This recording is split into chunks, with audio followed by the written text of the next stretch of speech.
truly speaking, nothingness is what we want to talk about when we talk about the spiritual.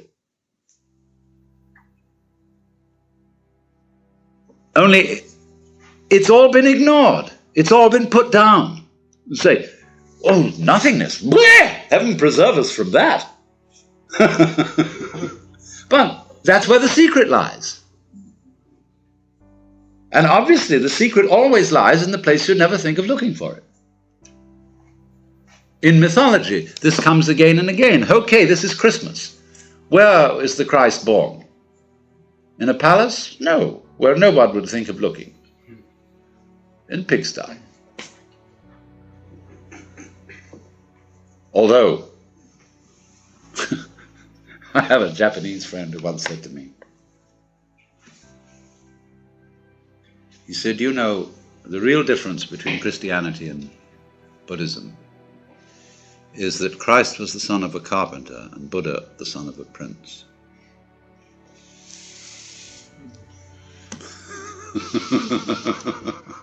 I thought that was rather funny. Well, we don't know who the prince is without the carpenter, do we?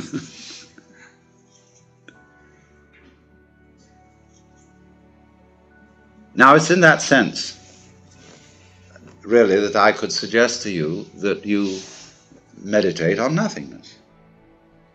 I know you can't think about it. But yet, when it becomes perfectly clear to you that that's what you are,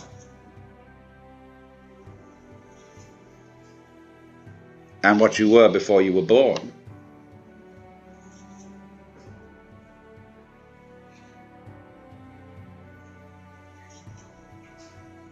where can anybody stick a knife into you? Fundamentally, you see.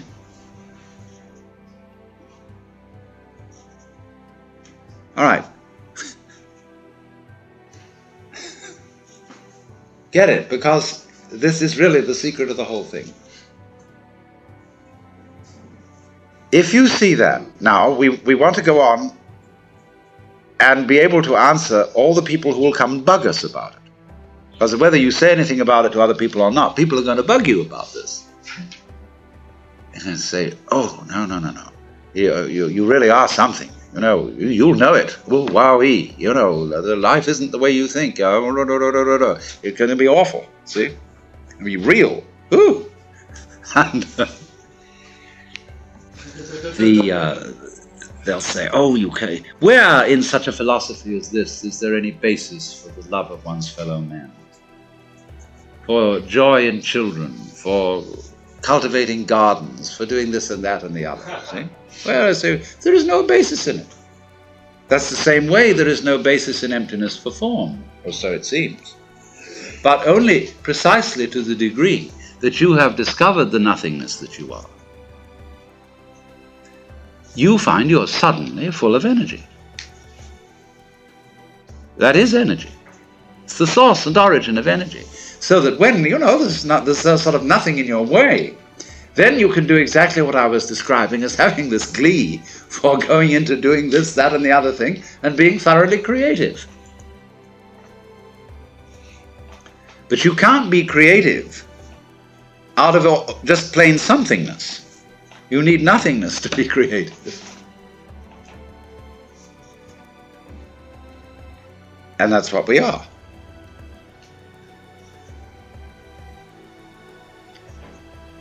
And this too is real nothingness. And I'm saying it's not darkness. It's not like being buried alive forever. It's not like rest. Even when the Catholics sing, rest eternal grant unto them, O Lord, and let light perpetual shine upon them. This isn't rest, because it isn't motion. Neither motion nor rest. What is it? Nobody can imagine. And it's at that point, you see, where the imagination completely runs out and stops. There we've hit the thing. See, there you are, right at the fundamental mystical reality. Now, what this is we're talking about is what mystics have quite often discussed. This isn't read very much. It's a state called agnosia, which means unknowing. There's a book called The Cloud of Unknowing, written by an English monk in the 14th century, but it's based on another book called Theologia Mystica, which was written in the 6th century by an unknown Syrian monk who used the name of Dionysius the Areopagite. It's absolutely fascinating, very short little book, which I translated long ago, back in 1943, and I'm about to reissue it. But this book ends up with a description of God, which is all in negatives. Not any kind of anything you can imagine at all. Not light, not power, not spirit, not fatherhood, not sonship, not this, that, and the other, all the way down the line. Everything that anybody's ever said or thought about God is denied, because God is infinite and therefore beyond the reach of any conception at all. So he says that anybody who, having a vision, thought he saw God, would not have seen God, but some creature that God has made that is less than God. So again, you approach in a Christian context, said in such a way that even St. Thomas Aquinas bought it, that you can't impute heresy to it, because everybody's got to agree that God is the which than which there is no whicher, and this guy spells it out. So in the same way, you get Nagarjuna saying that the ultimate reality is shunyata, voidness. So Shankara gets at it, where he says that which is the knower or the knowing in everything can never itself be an object of its own knowledge, for fire doesn't burn itself, although it burns other things. So we never know what the Brahman is, just like the eyes don't ever see the head.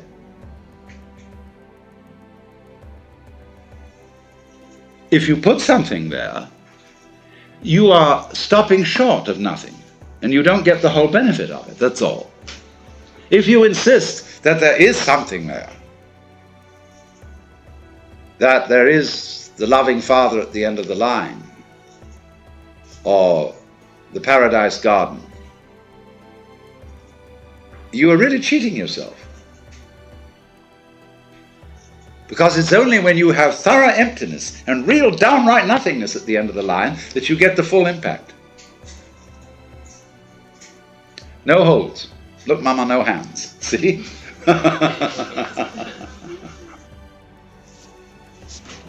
Now, I really think that's the simplest thing I can possibly tell you. I really don't know what else there is to be said about this whole Zen project or mysticism, Vedanta, what have you. It comes down to that,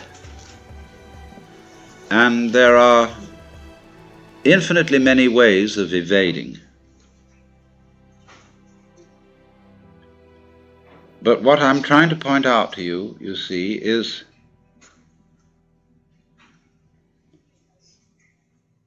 the way in which you see the point by taking the line of least resistance, by facing the facts, by not super-adding to truth something you contribute to it, your own business that you put up, but saying, if I follow what I conceive or can see with my senses to be reality, as far as we can look, it seems that this is sort of the inevitable conclusion, which everybody has spent endless effort in arguing about and resisting, not realizing that if they went the whole way, how splendid it would be. And that's all you have to do.